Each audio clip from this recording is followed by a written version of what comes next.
Good afternoon, good evening to everyone joining us today. My name is Mariya Tarabanovska. I am the co-founder of FlightCrowd, and as a part of today's presentation, I would like to give you a brief introduction to ourselves, to who we are, our mission, the current issues and future expectations of the urban air mobility. We'll also talk about the variety of markets as well as the ways forward as we see the industry evolve. But more importantly, I want to talk about you and your future in the world of urban air mobility. So a little bit about us. FlightCrowd is a very young but a very ambitious initiative. We exist to support urban air mobility community, bringing together enthusiasts and experts, aiming both to educate and grow wider public interest in the future of vertical mobility. The platform wishes to address the need to raise public awareness of the possibilities and benefits UAM technology is going to have upon mass implementation. We wish to be the bridge between the industry and the public, making sure that the public has a number of ways to express their opinion, their concerns, as well as ask the questions about urban air mobility, and the industry can hear those and respond accordingly. We wish to inspire young members of the public to consider a career in the future flight technologies, including UAM, and of course looking to provide a number of most up-to-date industry content to all members. Overall, FlightCrowd is there for the community, for all stakeholders within the large UAM ecosystem, and we are always open for collaboration. So let's talk about the need for urban air mobility. As populations in megacities continues to grow, the increased urbanization and traffic situation are pushing ground transportation systems to the limits. UAM has the potential to create a faster, cleaner, safer, and more integrated transportation system. Nowadays, half the world population already lives in the cities, generating more than 80% of the global GDP today. If we're talking about the EU, then the traffic congestion alone costs roughly €100 billion a year and is predicted to increase to roughly €300 billion per year by year 2030.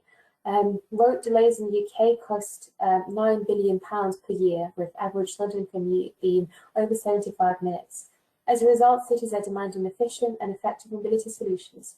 Arguably, the vertical takeoff and landing VTOL maneuver is what makes the eVTOL a perfect mobility solution for highly congested cities. So what is urban air mobility? Urban air mobility is an industry focused on bringing various models of flying vehicles, sometimes referred to as flying cars or flying taxis, to seamlessly integrate with the existing transportation solutions while offering a safer, greener, more economical journey than the existing airplanes, helicopter, and public transportation competitors. Is UAM a completely new industry, you ask me? Well, not really. The concept of urban-centered air transportation isn't new and has been attempted as early as the 1950s with the advent of commercial helicopters. Helicopter services began with mail transport before moving to passenger transport, and by the year 1970, several helicopter-based air taxi operators were in business, including an extensive, unscheduled, and on-demand helicopter service in Boston, the one you can see in the top right corner of the presentation. These services, however, disappeared in the United States due to high-profile accidents, operational expense, and negative public response to noise and pollution. Like helicopters, the flying cars concept shared a common vision of mass use in urban and suburban environments. These concepts have not yet been successful due to technical, infrastructure, regulatory cost, and pilot certification requirements challenges. However, we at FlightCrowd do believe that the timing for this technology is right. It is definitely right to revisit this mode of transportation and build a better, safer, more sustainable. Let's talk about the eVTOLs, or the electric vertical takeoff and landing vehicles. So an eVTOL is an electric-powered vertical takeoff and landing vehicle that can hover, take off, and land vertically. In such a vehicle, helicopter's engine and rotor could, for example, be replaced with a distributed electric propulsion system that turns smaller rotors. Example of two different approaches by different urban air mobility vehicle manufacturers, both in terms of the design configuration, the vehicle mission, and the business model, are displayed here. Those are just the small proportion of what you can find on the internet. Those are just a small proportion of the industry players and the designs that are registered in the eVTOL directory of eVTOLs. However, they're quite significant in their journey, they're quite advanced, and so I definitely recommend for you to discover those and other players afterwards. So if we talk about eVTOL design landscape, as I said, there are quite a few players. There are over 300 registered designs, and today we see as many different configurations as 5 presented over here, and some mixture of all of those. We are seeing that those configurations are being developed all depending on the manufacturer and their targeted mission profile, for example, intra versus intercity mobility. Compared to the traditional single motor helicopter with combustion engine, an eVTOL is significantly quieter, more reliable, and significantly less expensive. If we look at them in order, if we look at various concepts that are presented here, multicopters, especially low surface load concepts, are fantastic at providing hovering stability and efficiency. They also release noisy configuration, hence favored by the public. They are, however, not well suited for high speeds. Tilt-rotor or tilt-wing aircraft, on the other hand, can provide good forward speed, but are more complex and less energy efficient for hovering. Fixed-wings concepts like Lilium can operate at highest speeds possible, yet are considered the loudest and most susceptible to sudden gusts. Overall, different use cases, as I said, inter or inner city, for example, will be subsequently served by different designs. It is fair to say that the industry hasn't necessarily yet figured out all the missions that it wants to serve, but definitely we're talking about possibly utilizing eVTOLs for aerial firefighting, for medical transportation, of course, for business transportation of people on demand. So there'll be quite a few different use cases, but let's stay tuned and see what the industry and the public decides that which direction we should be heading into.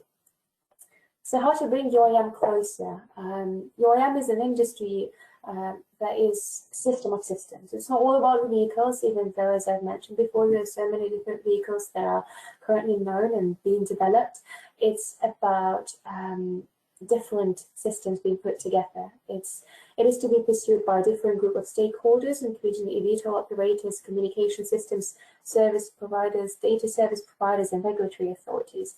Success really depends upon all stakeholders having trust in each other and the essential elements of the air traffic management system. This will require reliable and available communication, predictable and consistent navigation, accessible and trusted surveillance. These elements, coupled with the tried-and-tested procedures, coordinated teams, redundancy, and continuous training, will be mission critical in enabling the systems to operate reliably and safely.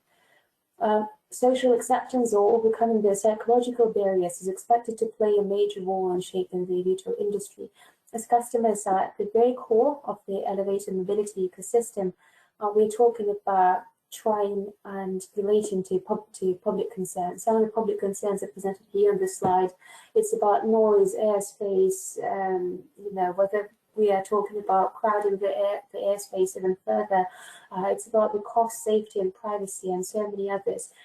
As I said, it is much more about integrating all the solutions. It's all about focusing on the customer and addressing those public concerns, and not just trying to present the technology and solutions that potentially don't exist. Over half the participants of the Deloitte 10,000 consumers study that was done pre-COVID-19 viewed the autonomous aerial passenger vehicles as potentially viable solutions to roadway congestion. However, only 20% of them perceived the vehicles to be safe.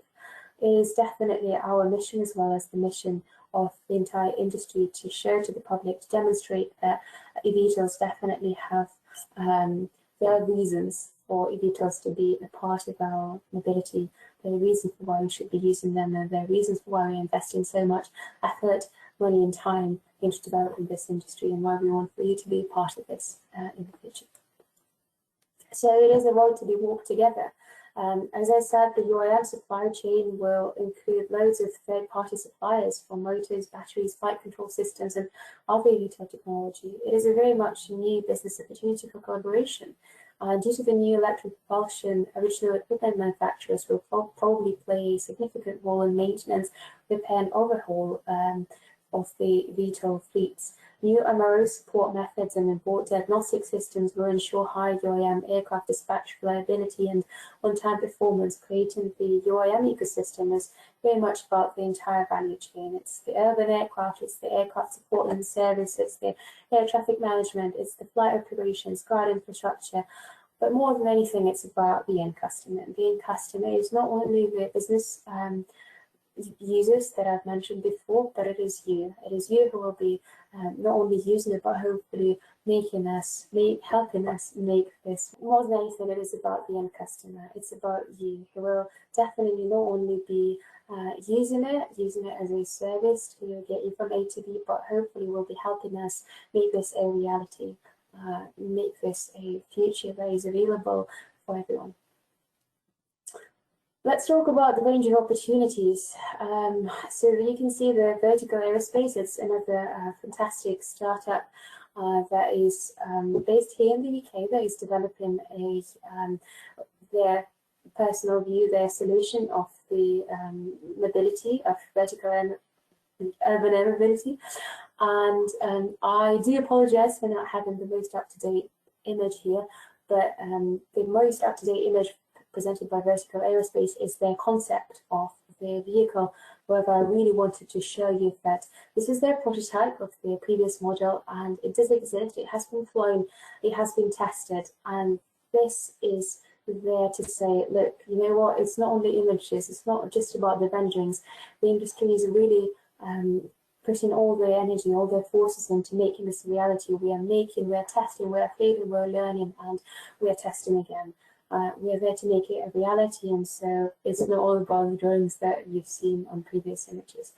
So again, more than anything, it's the best time for you to get involved in the UAM industry, and that's all because of the outstanding technological innovations. It's about the autonomy in batteries and 5G. It's about us being much more concerned with the sustainability, with the nature. It's about being unharmful to both nature and human. It's about the governmental support, for instance, the UK Future Flight Challenge and many other initiatives here in the UK, as well as abroad. It's about university links to the industry, but more than anything, it's because you want to make a different future. You want to shape a future that is connected, that is sustainable, that is safe, not only for yourselves, but for others around you. It's because you want to have a new era of mobility. So what can you do? So it does really very much depend on which part of your career journey you're at. We say if you're a pre-university level student, then you should definitely consider a career in aerospace engineering, electronics, regulations, infrastructure, scientific research, technological consultancy, Internet of Things, and autonomy, product design, management. There's so many different parts that will form part of this industry. If you're in university or in fact at the start of your career, do definitely improve your knowledge about the most recent technological developments in the area of urban air mobility. Follow news agencies and companies from within the ecosystem and stay up to date. Engage with all the stakeholders.